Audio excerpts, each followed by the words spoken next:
And we're back. Yes, Back yes, in your yes. lives. TSAP podcast. It's your boy Jez Cherry. If And would be in the building as well. We're here. We're come here. on, let's Back. go. Let's go. How you been, Afo? What's cracking? Yeah, I'm good. I'm good. Obviously, you know how it is. But we're in London. It's cold right now. It's cold. We're feeling it in my house. We don't turn the heating on unless we have guests around. So we suffer here in silence. Wow. But yeah, bro, I'm looking forward to. I'm obviously flying off to Nigeria soon. So looking forward to having some warmth. Really Yes, looking travel forward. messies. Travel Thank messies. God. Thank God. Obviously, I Yeah, told you definitely. how long my journey is as well. That's going to be crazy. Sounding a bit mad, bro. I haven't done anything like that since we went to Japan for the Rugby World Cup, and I swore I'll never travel 24 hours ever again. Bro, what are you gonna do for your 11 hours in Cairo? Um, so something I really want to do next year is I want to read more. Okay. So potentially I'm going to try and finish a book. Potentially try and I finish. mean, you have enough time to do it, I have so enough time. It just depends if I want to sleep or not. So, damn, we damn. shall see, bro. Yeah, bro. Yeah, I actually just got back from Madrid as well. Lovely. I met my new team out there in Madrid, which is awesome. Although the weather was terrible. Like I've never been to Spain, and the weather's been that bad. Right, it was literally just like London over there, which was quite rare. But looking forward to next year going over there a bit more. Might even try and catch a few games, Real Madrid, Atletico games. You have I to. absolutely Jude, love that. hey, Jude Bellingham. Come on, man. You have to Yeah. You know what? We should even touch on Jude. That guy is ball it. incredible. I'm Ball it. trying to think of an English player that has had that same sort of level of impact So, traveling overseas, someone right? that's Is it Steve McMahon? Steve McManaman. So again, he wasn't even close to what Jude is doing. Nah, what Jude is in, right? Close. I think the only player I can think of right now who's doing the same thing is maybe Harry Kane. He's scoring out Yeah, at the moment, obviously, but again, he's already an established yeah, superstar true. onto like a great team. Um, so it's like, is that as special? I guess there's a lot more pressure on what Jude is doing, going to Madrid, Mm, fits into that team again. I yeah, feel like he's in that squad. But again, yeah, we'll touch on that as well. That's a good one. but like he's the best player in the world right now, surely. Ah, You don't wow. think so? I think it's, I, I think it's so easy to say he's the best player in the world because of the rate at which he's scoring goals. Obviously, that's not his job, but he but seems to be. that's not exactly. That's not the reason I think he's the best player in the world. I just think going to Real Madrid, Mm, playing in the middle of the park, bossing it, mm. like showing like a controlling element and a leadership element as well. That's screaming to me. Um, Best player in the world. I don't know who. Maybe if you threw some names out there, then I might be able to like have a But obviously, conversation the about cat. it. Well, yeah, I think obviously Jude again playing amazing this season. I think when it comes to giving players the title of the best in the world, over what period are we talking? Like he hasn't really achieved anything. Like, he hasn't really won anything with Madrid yet. He's scoring goals, but apart from that, he's done it over the last 4 months. So do we just change it? The Suns have become the best in the world after 4 months. 4 months. That's a fair point. That's a fair point. But He's hot right what I now. will say is, right now, he's top. If there was a power, so yeah, in the WWE, that when I was younger and I used to watch it, I used to go on the WWE.com literally almost every day, and they had this thing called Power Rankings, Yeah, and obviously the WWE superstar who's had like the most wins, the most dominant, or had the most impressive performance that week goes to the top of the power ranking. And I would say for the last 4 months or so, yeah, Judas has been at the top of the power yeah, rankings. yeah. And I can get with that. I can get with that. Like yeah, he has been balling out. The only thing I'd say, I think Real Madrid are second in the league at the moment. So I think Mm. Girona, I think it's Girona or Girona, how you pronounce it. I believe they're top of their league at the moment. I need to check that because that might not be fact. But I feel like it is Girona that are top. Yeah, yeah, yeah. And while you check that, one other thing that's interesting, we don't spend too much time on this one as well, but Owen Farrell taking a step back from being England captain. Like obviously we both went to school with Owen. Obviously not friends with him, he's a few years above us, but um, that's an interesting conundrum that's just come up on there on sort of a commentary on the English media. a commentary on like the mental health of top athletes. That's quite interesting, Afro. I feel, and to fair, I've not looked into too much detail, but it feels as if it's been dealt with a bit of respect, and maybe because it's rugby and it's not the biggest sport in the UK. But Mm, that type of thing, the media would want to dig and find out what the reason is because he's not injured at the moment. He's still playing. yeah. So I think it's good to see that they're respecting it and they're leaving it alone. Because I think sometimes with these things, when you come out so publicly and say, I am taking a break from something, and he said, I'm taking a break from playing England. Like I'm taking a break from England, not taking a break from rugby as a whole. He said, I'm taking a break from. Mhm. Um, to me, the way that this country is, the way the media is, they want to find out every single bit of detail. So I think it's good to see that they're taking their time, they're letting him do his thing, and that he's brave enough to come out. Because again, the Owen I know has always come across as someone that didn't seem to let things bother him. And I Mhm. didn't know him too well, but again, the Owen I knew seemed as someone that's like um, just yeah, like he just seemed to kind of have a lot of composure. Like again, there's a lot of composure. Things didn't seem to ever really bother him, and even on the pitch as well. And probably the reason why he's such a good captain and such a good leader. Again, he Mm. to kind of just keep everything, yeah, to kind of stick to what he's doing and just kind of focus on that and not let the outside noise kind of bother him too much. So yeah, it's really amazing to kind of see him be brave and also kind of make a decision in the best interest of him and his family. Yeah, I think you make a really good point, bro. I think the Owen Farrell that we know, incredible leader, mentally strong. Yeah. Um, when we were watching the World Cup this year, I was like, this is when I really realized how good of a leader he was, man. Because I just think all the performances, and even when he wasn't playing, you could see he's kind of like a guiding influence on the team as well. But I also think like England doesn't help themselves too much, right? I think there's things that they could do as a team to like help their players because when you have players like Owen, right, who's not that friendly with the media, then you have a coach like Steve Borthwick who's also just doesn't give a lot to the media. I reckon you should, I don't know, have Kevin Sinfield out there a little bit more. So he's the defense coach. Have him out there who has a bit of a big personality and talking on different matters. But I guess they always want to hear from Owen, who is the obviously the captain. But I just wonder if there's ways that we can kind of protect these and shelter these players from this unfair criticism that they seem to be getting sometimes. And one thing I will say is that sometimes, criticism or commentary on performances and stuff is fair. Like players can't just say they're above criticism. I believe that there has to be a balance though, and I think a lot of the time the English media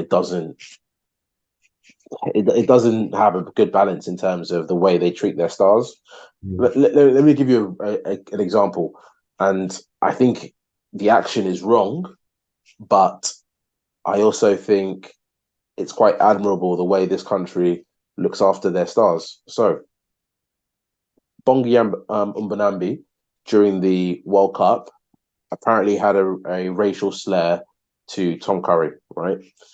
And the South African media and people protected him, right? They, even though what he did was wrong, in my opinion, well, I mean, I hope in everybody's opinion, they still protected him. The English media, So sorry, I Jeremy, think, would. to cut you off there. So has that been proved that he said something wrong? I thought there was no evidence.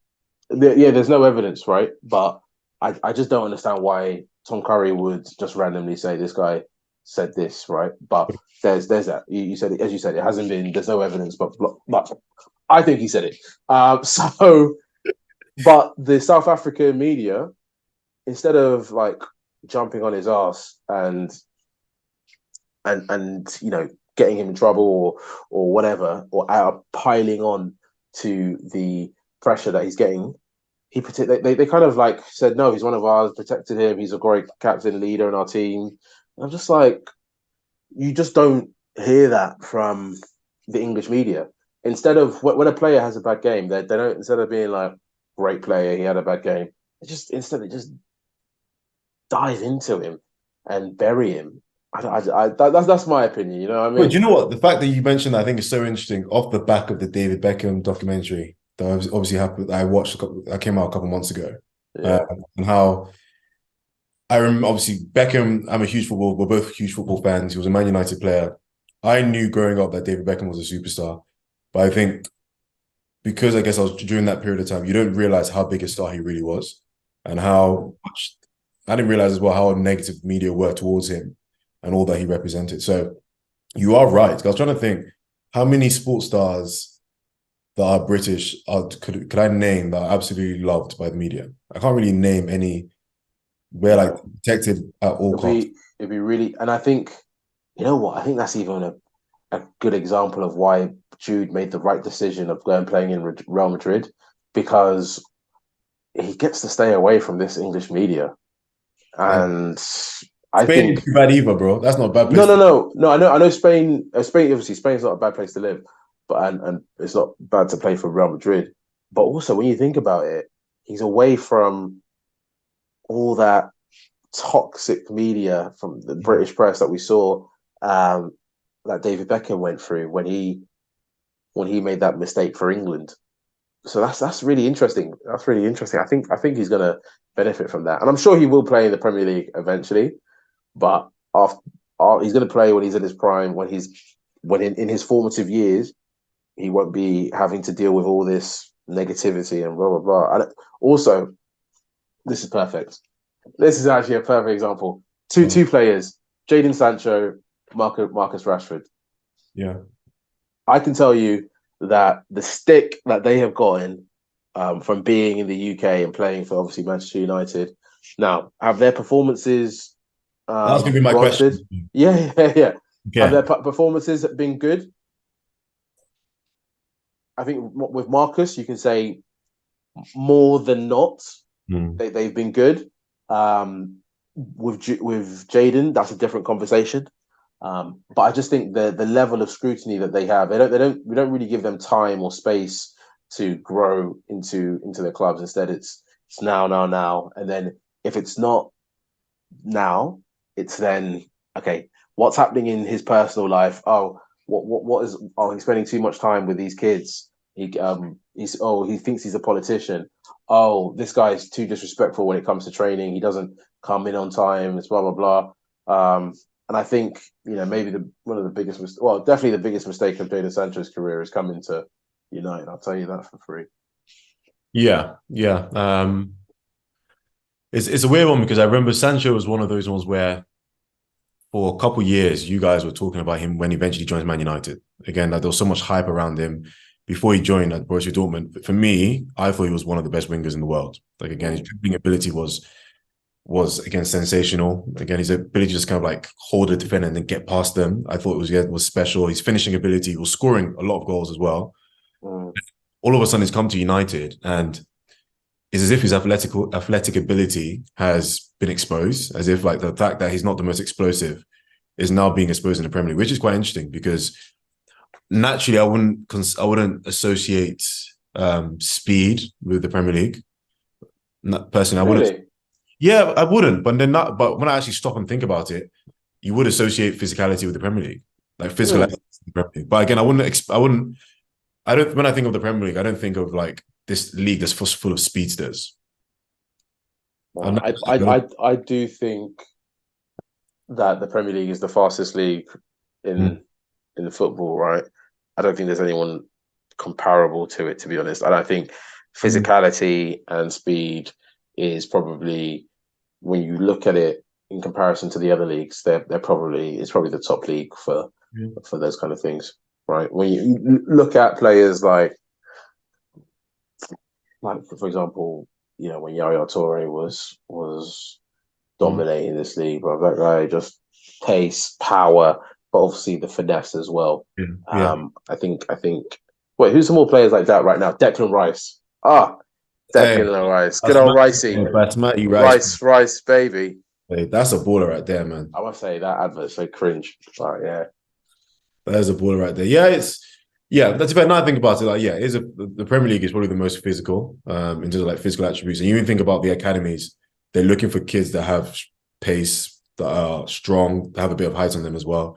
Whereas Mm. in other leagues like the Dutch league, Spanish league, they're probably looking for more technically sound players. So yeah, you are probably right on that point. But I think with Jadon, it's such a weird one. Like I said, it feels like now when he gets the ball, he's so unsure of himself. And I think that's something that's such a shame because he was playing at the top with Borussia Dortmund for like what, 3 years, 4 years? And you would think that it would be hard to kind of shake your belief in yourself that you're not good enough. But for me, watching it now is as if he's potentially got to a point where he's doubting his abilities. And if he I promise you, Afo, that guy has so much talent and ability. All he has to do is just go to a different club outside the Premier League. He'll flourish again. He should go back to Dortmund, to be honest. But I mean, we're talking about Man United, so we might as well just get into it. Yeah. There are so many players in this squad, in this team, that came to us with so much hope, and I just think they should go back to their clubs, man. I think they should just go back to their clubs. Rio said something this week that cracks me up. He's like, everyone that comes to United becomes rubbish as soon afterwards. As soon as they're United, all of a sudden they just seem to get worse. And it's a shame. I think it's a reflection of life, bro. It's a reflection of life. When life and your surroundings are a mess, it affects everything else. And that's happening with the Man United now. It's affecting the players. It's affecting everything, even the manager.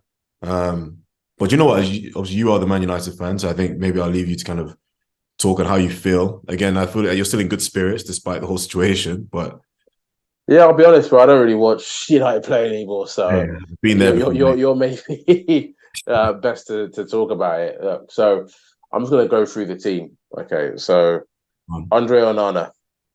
How do you feel? I just feel like this is what happens when you don't appreciate what you had. We had David De Gea, one of in my opinion, he'll go down as one of the top 10 goalkeepers to ever play in the Premier League. I could potentially go top 5. I could potentially go top 5, I think. You got Peter Schmeichel, Petr Cech. Name some more for me. David Seaman. Yeah, okay, we'll put David Seaman there until I'd probably put De Gea ahead of Seaman, to be honest. But you've got Seaman, then you've got who, bro? Are you thinking Pepe Reina? No, definitely not. Are you thinking Edwin van der Sar, 100%. Yep, van der Sar. So I've got Schmeichel, Cech, Seaman, van der Sar. I'll put De Gea there. Well, actually, what's his name? Alisson and Edison. People love Alisson at the moment. Yeah, I just don't think they've been there long enough to put them ahead of. And they've won the exact same number of Premier League titles. Actually, no, De Gea's won. Has he won 2 Premier League titles or 1? But he hasn't won more than De Gea. So I think personally, he's actually I'll talk myself in the top 5. Anyway, we're going off track. Yeah. Sorry, Andre Onana. So, okay, let me just give him a score out of 10 since joining. 4. Martinez injured too much. Malacia, I haven't seen enough of him. Before you keep moving on, so I want to go back to Onana. So do you now feel like that was a bad purchase? Yes. No. I don't think the wrong keeper? I think it's just give me a bit more time. This is his maiden season, his first season in the Prem. Give me a bit more time. I can't. I don't want to fall into that trope of black keepers, man. I just don't want to do that. Okay. I don't want to do that. Okay. What do you think? What do you think? So from the first moment I saw him play, I felt as if this is someone that, yes, is going to help you to build from the back, but he's going to be responsible for a whole bunch of goals as well. And some of the goals he's responsible for, like he reminds me of Ramsdale, but I feel like Ramsdale's mistakes aren't as bad as his. Like the goals that he lets in sometimes are like, Onana, man. Yeah. Why people like that's not good enough. So I think it's a part of me feels as if it has a terrible season, I wouldn't be surprised if you guys start exploring an alternative next season. Yeah. Yeah, mate. I can't. I don't even know what to say about Yeah. Onana because I just want him to do well, man. I just want him to do well. Yeah. I saw Specs Gonzalez make a tune about black keepers, and I was just like, come on, Oh, man. I just don't want it to be. Anyway, Varane too injured too often. Diego Dalot. You rate him as a centre back, Brian. Yeah, of course, I rate him as a centre back. When he plays for you guys, he's good. When he's When he's playing, fit and he's playing, he's good. There's no doubt about that. yeah. But injured too often. Diego Dalot mid. Luke, obviously now Luke Shaw is a Love, good yeah. player. Oh, you love, I'm no issue. yeah. I love Luke Shaw. I think he should be captain, to be quite honest. Bruv, we brought Johnny Evans back. Like what? But again, the games I've seen United play, it seems as if he's that's not tried the his point. best. That's It's not the been point. like holding for us last season. Again, he's That's done not, his best. yeah, that's not the point. Okay. That's But not the good point. enough. Yeah, Exactly. It's just not good enough. yeah. That's going backwards. Wan-Bissaka, I love him as well. Amrabat. I wish Ben was here. Ben's my flatmate, but I wish Ben was here because, yeah, when Amrabat gets the ball,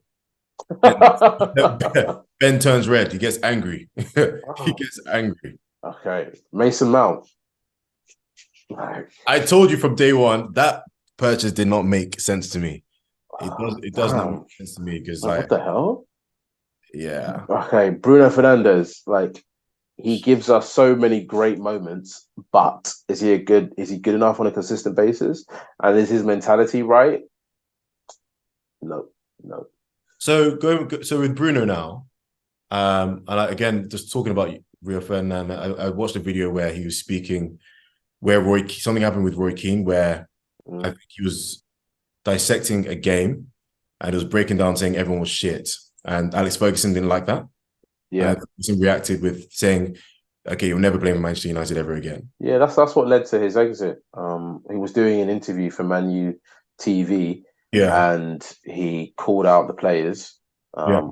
And Fergie was like, "You don't do that publicly." That's what led him. And then he was like, "Yo, let's play it in front of the players." And he was like, "Yo, what is so bad about what I said? We didn't play well, and blah blah blah." And then that's what led to him getting kicked out of the club.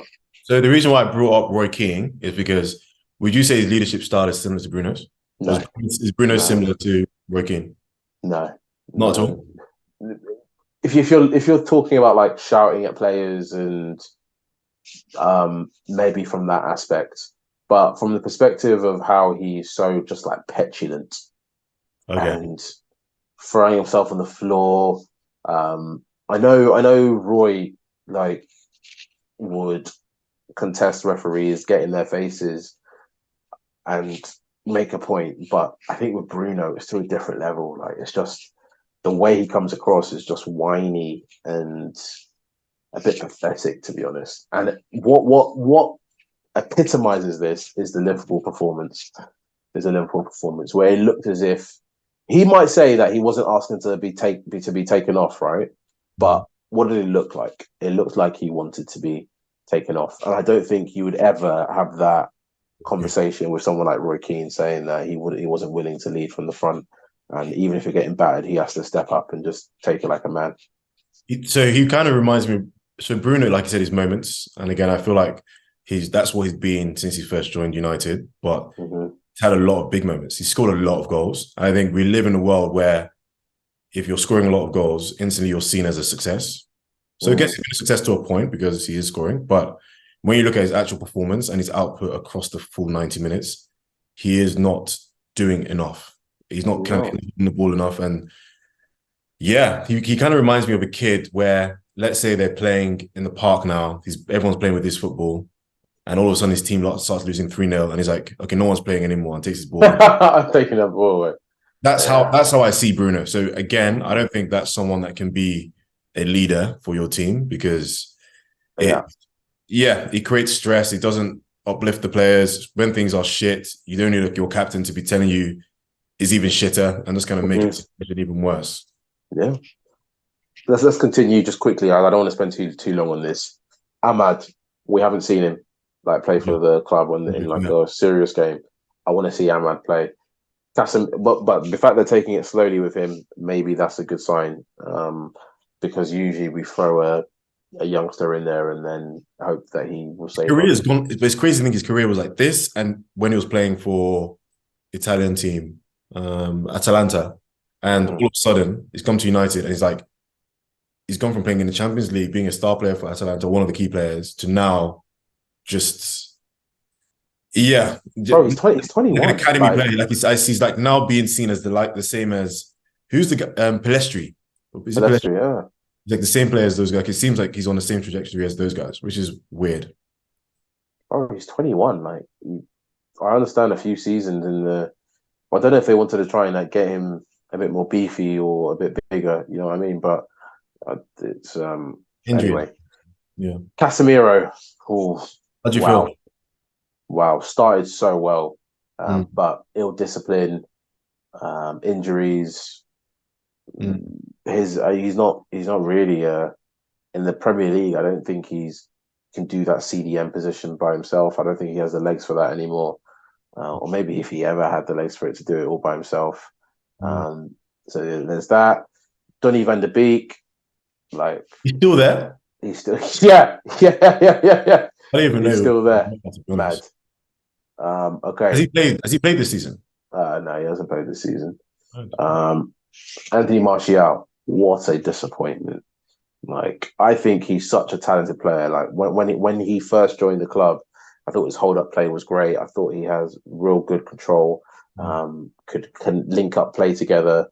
I thought he'd be like a dream for someone like Eric Ten Hag, but no. Injury though, I think again, I agree. He's not been Yeah, injuries but have exactly. so So why are we buying players that are injured all the time?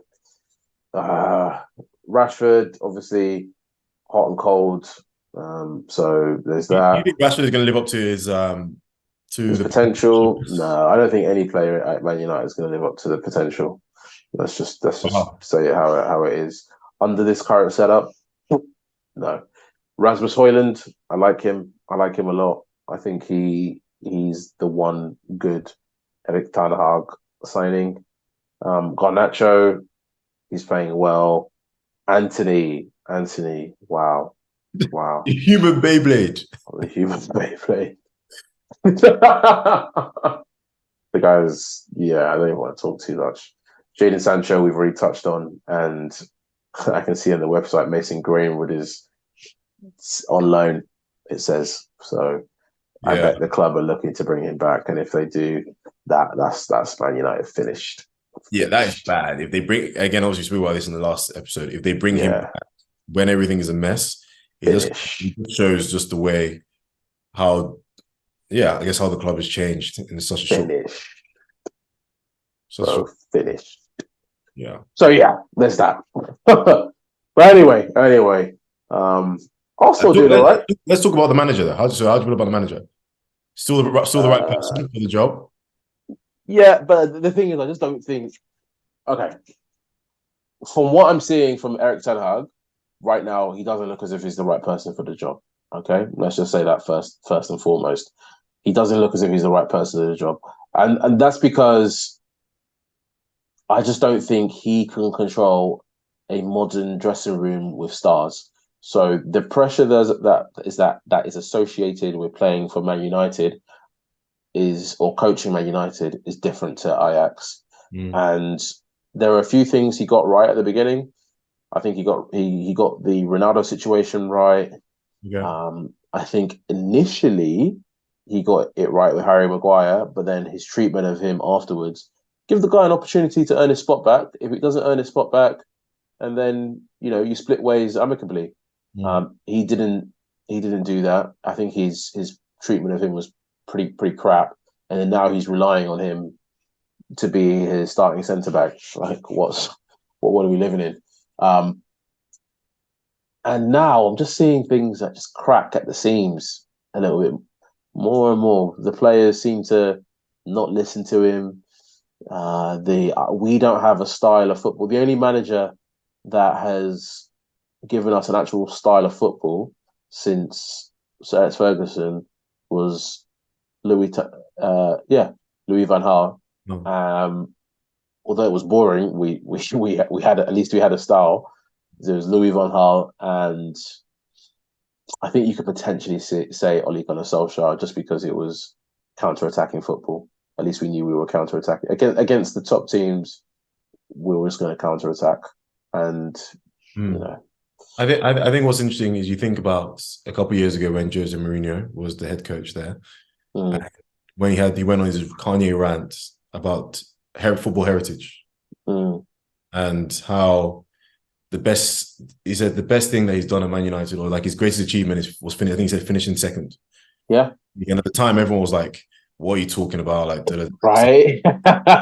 when you look back at it now, It was. see, It he was. must have seen the mess that was inside within the club that was stopping him from doing his job properly. Mm, And again, yeah. So I think it's just interesting to kind of see all the things that players and coaches are complaining about is now kind of coming out, and we're seeing right now. But obviously, it doesn't help that you guys are going through a transition of who's going to own the club. Like that's the part of the problem you have at the moment.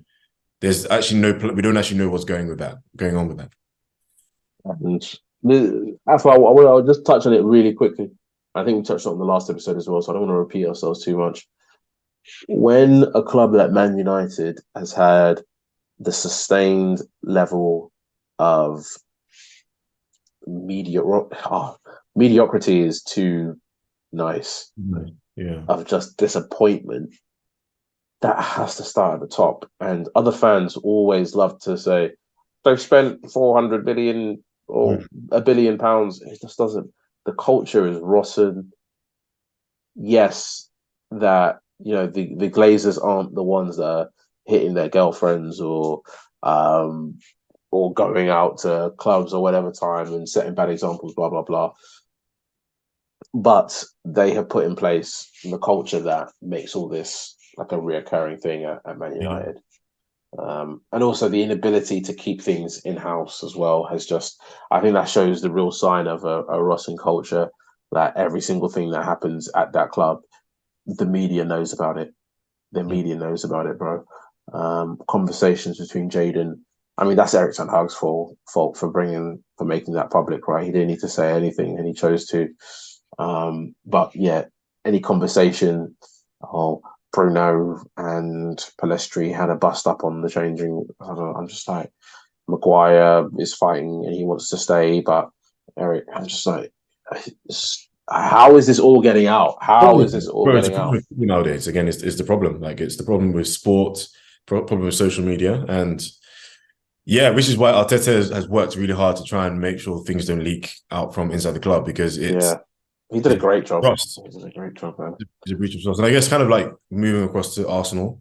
When we last spoke, I was saying that Arsenal aren't performing the way we were last season. I think it's good that no one else is performing either. Like no one's kind of killing it at the moment. So everyone's kind of, but Liverpool are killing it, I guess. They're performing well. They're consistent, but then Aston Villa. yeah, Villa. Yeah, Villa. But what I mean is like, let's say someone's gone clear, and it's like 7 points clear. Everyone's around each other. Yeah, So that won't happen this year, I don't think. so yeah, I guess I'm encouraged because with Arsenal, there's still so many levels to go, so many more levels to go. Mm, And I think kind of touching back on Eric Ten Hag and comparing him to Arteta, one thing Arteta has done really well that even when Arsenal weren't performing, at least you knew that you saw good performances from Saka, good performances from Martinelli, good performances from Ramsdale, I guess sometimes, good performances from Saliba, from Gabriel. Like with Man United, apart from Højlund, and even Højlund, like he's a striker, he's not scoring enough at the moment, which is obviously his job. mm-hmm. Who can you say Erin Ten Hag is having a positive impact on? And for me, when a coach can no longer have a positive impact on his squad, and he's not even having an impact on certain players or getting a reaction from some players, to me, that's the writing on the wall saying that potentially he's losing the changing room or has lost the changing room. So yeah. Yeah, I don't know, bro. There is no player that in there that he can say that he's taken to the next level. Yeah. One thing I will say that I'm happy that Scott McTominay gets a Yeah, nice goal every scoring. so often. He gets a good goal every so often. And for Scotland, he seems to be playing really well as well. So big up Scott McTominay, man. That's a really success. That's a really nice success story for him as a person. So he was a striker apparently in the academy, and then he was moved into midfield. Right, right. he's definitely the best. He's playing his best when he's able to make like those runs Yeah, into the box, right? I just think there's a reason that they moved him from there, and we can't be having a player like Scott. I'm sorry, maybe we should have more faith in someone like Scott McTominay, but I just don't think he's someone that I want to have as a starting player at Man United yeah, I because that agree. quality. If you compare people who do that role in other clubs, it's just a different level of player. Yeah, no, I agree. I agree. And yeah, I think it's going to be interesting. We'll see what happens in January. We'll see how long Eric Ten Hag lasts.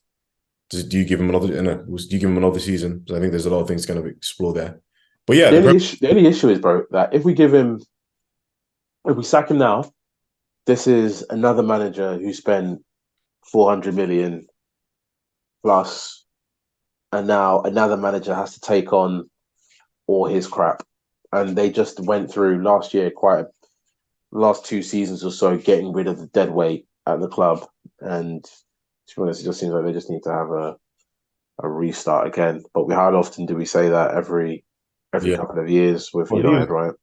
Well, which is where again, I guess, do you do the Arteta thing where everyone's asking for him to be kicked out and you just trust the manager? But again, it depends on what his relationship is like with higher ups. But it doesn't help that the higher ups isn't set. Yeah. So the whole thing's Maybe once the relationship at the top is the ownership at the top is set, maybe we would judge him on that. But he just seems like a school teacher that's lost control of his classroom, yeah, his PE class, and yeah, that's not a good person to have in charge of Man United. yeah, yeah. Now, Jeremy, we've been talking about this for a while. I feel like we should probably move because I can see your energy's Yeah, changing. yeah, yeah, yeah. It's Just bringing you down. depressed, It's to be affecting your honest, mood. man. It's affecting your Just mood. freaking depressed. Yeah, to your mood. So yeah, well, let's shift it. Let's shift it. Let's go to the States. Let's go States. Uh-huh. Let's talk about Zion Williamson. Obviously, he's getting a lot of slack at the moment because he hasn't really had opportunities to he hasn't reached his potential, or he hasn't really shown enough of his potential, and he's having weight problems at the moment. So he's getting injured a lot and having a lot of weight problems. So the chat at the moment is that in New Orleans, he's known as that guy, as he's known as the eater. He eats well. If he comes to a restaurant, he's going to eat the house, which is what Stephen A said. Yeah.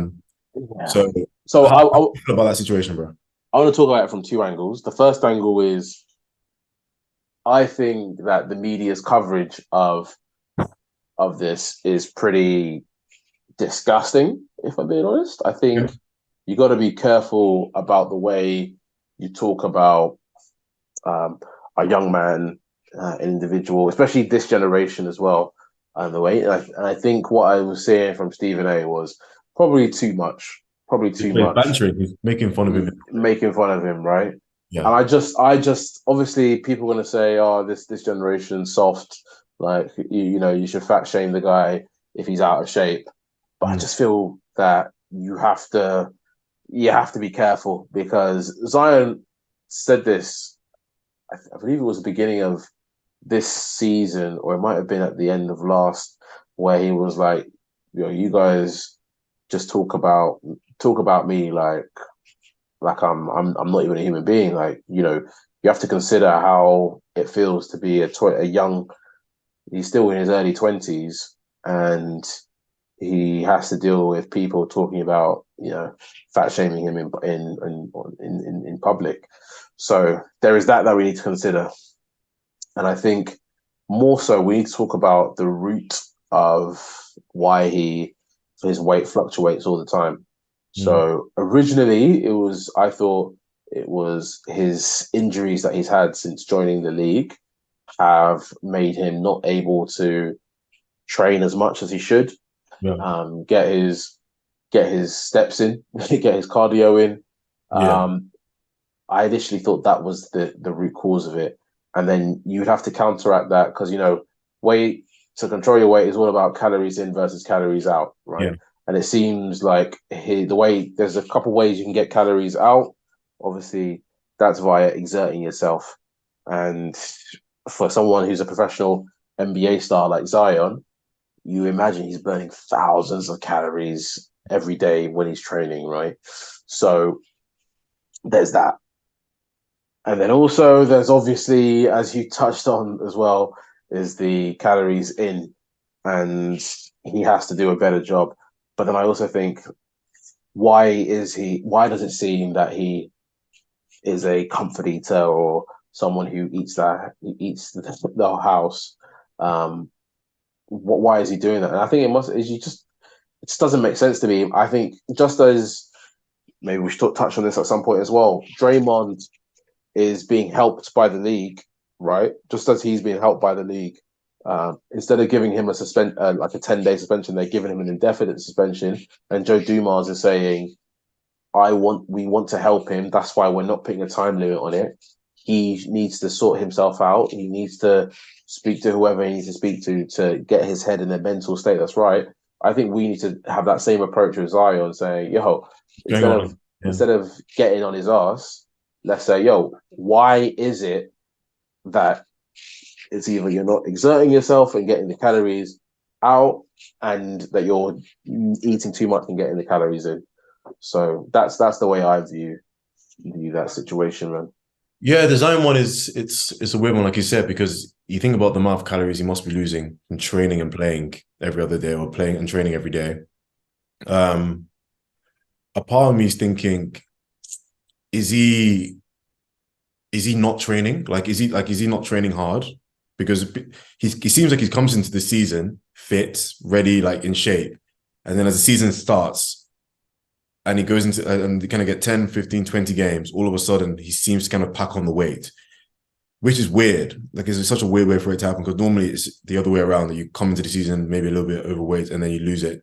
So part of me is thinking it might be to do with his lifestyle. It doesn't help that the Pelicans are leaking stuff to the media as well. Right. Okay. Well, yeah, the Okay. Pelicans are leaking stuff to leaking. It can only be the Pelicans, because there's been numerous quotes where it's saying like senior leadership are worried about Zion's weight. They've tried to get through to him. They're struggling to get through to him, and they're now getting to like the end of their tether with it. So to me, I think that's why the media is probably speaking the way they're speaking, is because the team that he's with are also complaining about it, and they would have more insight than the rest of us. So who knows? There might be something deeper there. When it comes to like Draymond Green now, a part of me feels as if there must be something going on. Maybe there's something going on in his personal life, Yeah. where which is why the league is being a lot more understanding, very understanding with the situation. Um, but whereas with Zion, maybe it's just one of those ones where a player's been paid, how they see it. The player's been paid. He's made it to the league. His dream has happened, and he's just living. He's Mm. just living. But he needs to be careful, because unfortunately, the way he's shaped and the injuries that he's had, life comes at you fast sometimes. So again, he's still young. I think he's 23 now. I think it's 22, 23. Um, life comes at you fast. But I'm just hoping that again he figures it out, because you think about what he was doing at Duke, what he's been doing since he's entered the league. Um, Mm. he's been great. And I think just the way sport is nowadays, when you don't perform on the highest level on the big stage in front of all the cameras, everyone takes that as that's what you've done for me lately. And obviously Yeah. it doesn't help that he lost in the in-season tournament. And I think he got like 12 points or something in that game. It Yeah. helped doing something like that. Because immediately people just go, when you're not performing and not doing well, people then look into your life, unfortunately, which is what's obviously happening with Rashford, for example, as well. Yeah. So it's a shame. It's a shame, but we'll see how things play out for the rest of the season. He had a good game off the back of the in-season tournament, so he's got it in him. It's just about how can he be consistent and manage that weight and try and play as many games as possible this season, man. Yeah. No, he needs to be playing, but his injuries might stop him, and I imagine it's because his body is carrying that extra load. But anyway, moving on to the in-season tournament, Is that a good thing, bad thing? How are we feeling? I think it's a great thing. I think it's a great thing for the league. I feel like LeBron winning it is also a great thing for the league. Yep. Like, imagine, no disrespect to the Indiana Pacers, but you know what Jose Mourinho said about football heritage. The Indiana Pacers are not NBA heritage. It's the Mm. LA Lakers. Mm. So the fact that LA won the inaugural in-season tournament, I think is a fantastic thing for the league. I think it's a fantastic thing for the tournament, fantastic thing for LeBron. It was a lot of fun. I love the courts. I feel like they could even do even more, right? In terms of maybe there's specific jerseys that they wear just for the in-season tournament. They used to do those like short sleeve shirts. Don't know if they still do them in the It was NBA the anymore. Christmas time. Yeah, they Christmas don't. time, right?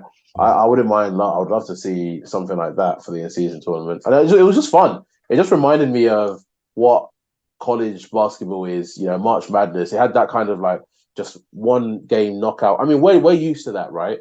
I think in the UK and in Europe, we're used to One and knockout. one. Yeah, Yeah, knockout sort. You got the FA Cup, Carling Cup, um, European. Champions League, knockout stages. We're used to that. I think in America, they like their series, a 7 game series. It's hardly ever one and you're done. Mm. So The money helped as well, which is good. yeah, definitely. I Uh, did. Maybe it's a bit naive of me, bro, but I just assumed everybody on the NBA roster is making bank. But when you think about it, there's a lot of players that aren't. They're actually just like paycheck to paycheck. So obviously paycheck to paycheck at a higher level, but 500K to them, that'll go a long way.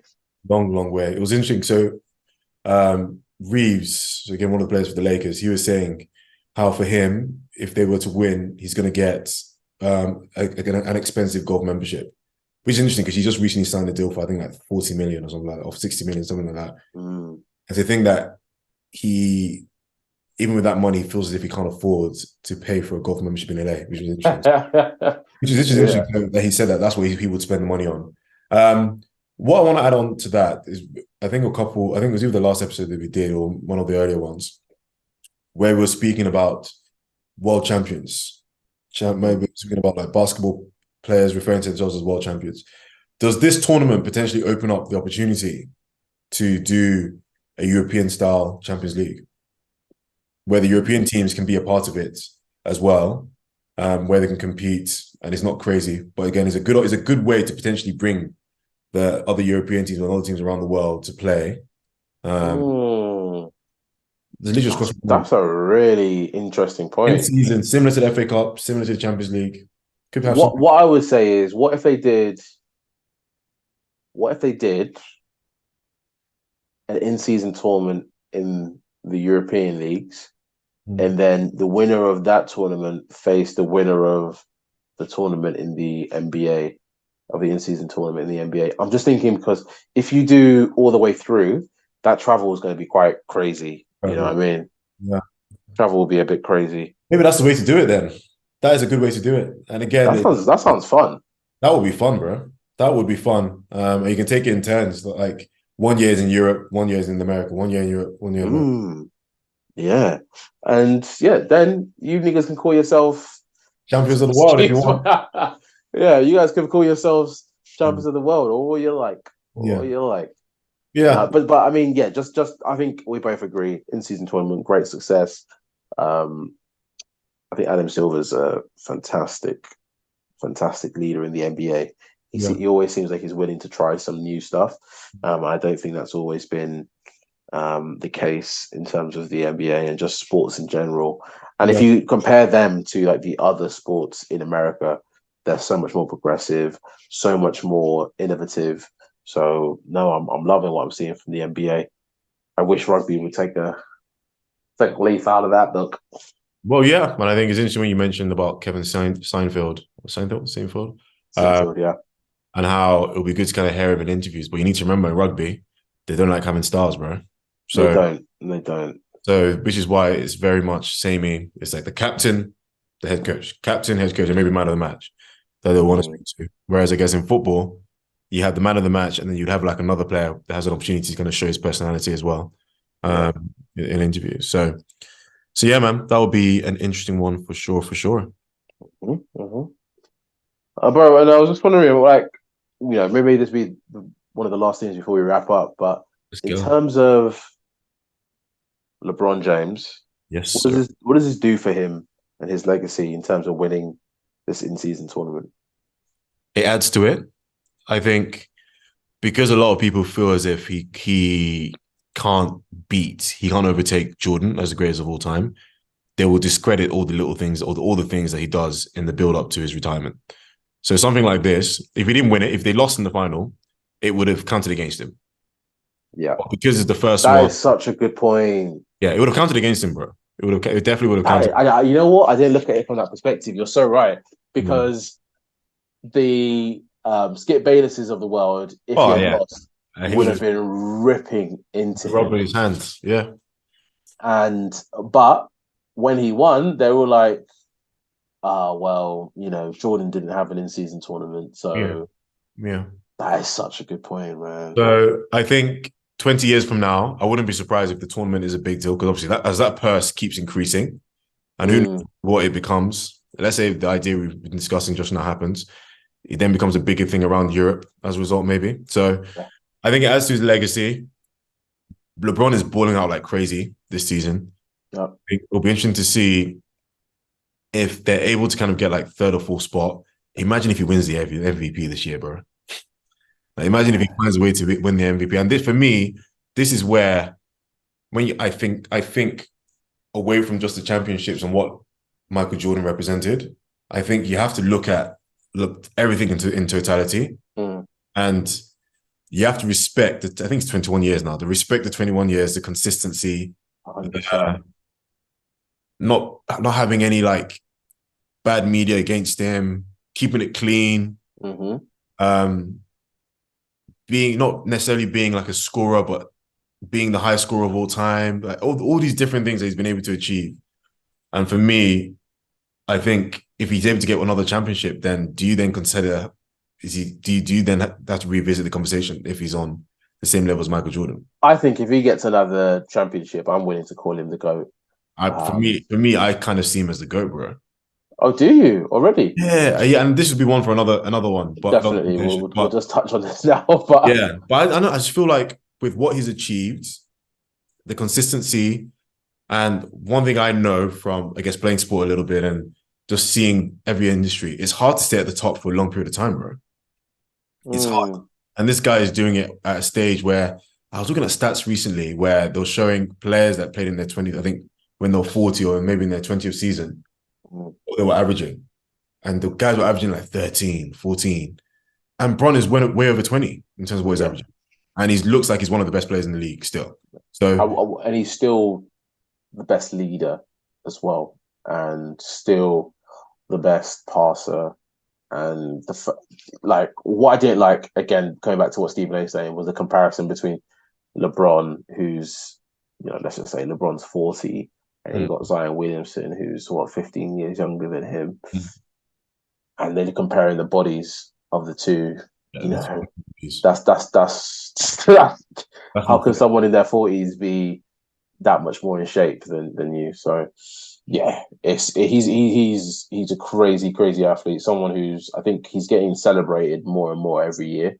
I think there was a period where people were kind of like hating on him a little bit, but I think we've gone past that, and it's more celebrating LeBron for all he's done for basketball, all his success. I can't wait to see how this season goes, man. I think part of the problem that with LeBron, I think people don't like. Normally, when you're great, you let people say that you're the best of all time. I think people don't like the fact that like he's constantly trying to like remind people like, "Are you sure I'm not the best? Are you sure I'm not the best?" I think people don't appreciate that. Because they try and discredit him at every opportunity. But yeah, he's balling out, bro. He's balling out, and like I said, I'm intrigued to see how the season plays out with him because the Lakers look good. Well, they look good sometimes. They don't look consistently, but they look good. Like at the moment, they're looking good. And AD is AD. Like again, not sometimes he's good, sometimes he's not. He's been good the last few games, but yeah. But and I'll end on this.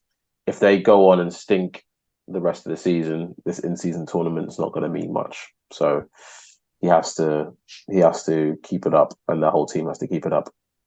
Final one for you, as the boxing pro that you are, and you do boxing at the moment as well. I still head down to Finchley ABC, hit the bags every now and then. Yeah, as the boxer that you are. So how do you feel about the fight that's coming up? AJ, do you fancy AJ handling? I think AJ will do the business against Otto Wallin. I think Wilder will do the business against Joseph Parker. I just think it's incredible that we're getting to see these Yep. guys fighting on the same card. Yes, they're not fighting each other, but we are getting to see the two. I actually think, in terms of draws to the sport and the biggest numbers, Yeah. tickets, Wilder versus AJ is bigger than any other heavyweight boxing match, potentially any bigger than any other boxing match. So that is going to be huge. I think we'll get to see it next year. I just think these Saudis are they're changing the game of sport, man. They're playing it on PS7s while everybody else is still on PS4. It's incredible to see what's happening. And I don't know if you saw when I really was like, yo, this, I'll send you the link to this afterwards. It's the Riyadh season Day of Reckoning advert, and the production value on that is bigger than I've seen on any UFC advert, any boxing advert for a fight. It's just on a different level, man. So I'll send you that. It's actually pretty cool to see. I'm excited. It's going to be a good fight week. Also, Leon Edwards is defending his belt against Colby Covington. I saw a clip today, bro. I don't know where this guy was speaking about his dad. That was crazy. I'm glad you saw it, because bro, I didn't know his dad had passed away, but his dad passed away from gang-related incidents. That's peak, bro. I think you crossed the line. I think you crossed the line. I think so, because the conversation wasn't even going there. It's like, no, as if everyone was chilling. He was like, yeah, like we'll go, like, yeah, whatever, man. And then he's like, yeah, and then your dad is like, wait, what? Yeah, that was real pain. When Leon's because Leon's a very chill guy. Yeah, he's a very chill guy. But for him to just bring up his dad like that, I don't like Colby anyway. But for him just to bring up his dad like that, woo. Does that give Colby an edge? Because sometimes I don't. That you get when you get into someone's head, they could be a bit like, oh, I want to rip his head off and not be as controlled. I feel like the only way that affects Leon is that if he's on top of him and the ref is trying to pull Leon off, he's going to take all the energy or might this referee has to get him off him, because I just think he's just going to keep punching this guy into the ground. Because it's a fight game where they don't say nice things. They're not going in there to give each other hugs, right? But let's keep dead family. I think you keep family relatives out of it. I think you definitely keep deceased relatives out of your pre-match jabs. So yeah, it'll be entertaining, man. I look forward to that one. 100%, man. 100%. Well, there you go, man. Just a little teaser for the fans. Just a little short thing in there. I think we've got a few interviews coming up, so I'm looking forward to sharing that with the TSAP party audience. So, Afo, thank you very much for today. Also, we've got to do this in person, man. COVID's gone. We actually need to. I don't know what the setup would be like, but it would be good to kind of do it in person. Yeah, we'll make that happen. I think the next one, let's make that happen, bro. Yeah, let's make that happen. Yeah, I can get with that. I can get with that. If we don't do another one before Christmas, my brother, have a Merry Christmas. You too, my guy. You too. Enjoy Nigeria. Say hello to some of the Egyptians for me. And that's it, bro. That's the TSAP Party Podcast. Let's go. We out. I'm a different type of rock star. I got class and I got Henny overflowing up my shot glass.